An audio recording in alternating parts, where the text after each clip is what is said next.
Потребна е брза и ефикасна истрага за ИПАРД фондовите за Македонија да избегне суспензија како во случајот со Албанија, предупредуваат дел од познавачите во земјава. Според Марко Трошановски, државата мора да извлече поуки, односно да ги зајакне механизмите за спречување на злоупотреби и корупција и да реагира навремено.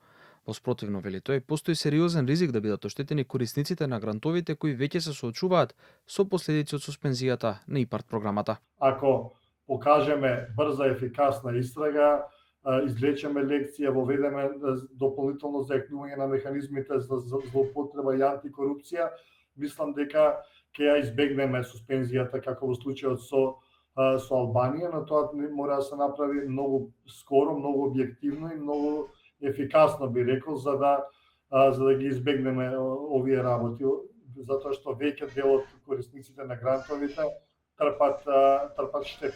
Според Трошановски, искористеноста на европските средства во земјава е значителна, зашто смета дека потребно да се формира и национално тело со кое би се обезбедила нивна целосна и поефикасна апсорпција. Вели дека не очекува актуелната суспензија на дел од ИПАРД програмата да ги загрози другите европски фондови за Македонија, но предупредува дека државата мора да покаже сериозна и континуирана контрола. Она што е евидентно е зголемување на искористеноста на различните грантови шеми кои што ги дава Европската унија, и од година во година таа расте. Не би рекол дека може да ги загрози другите фондови и би сакал да потенцирам дека нашата ситуација е различна од другите земји, еве да речеме Албанија, каде што фондовите беа суспендирани. Претходно од Европската комисија порачаа дека се свесни за ситуацијата и побарале дополнителни информации од македонските власти, но не може да дадат повеќе информации во оваа фаза.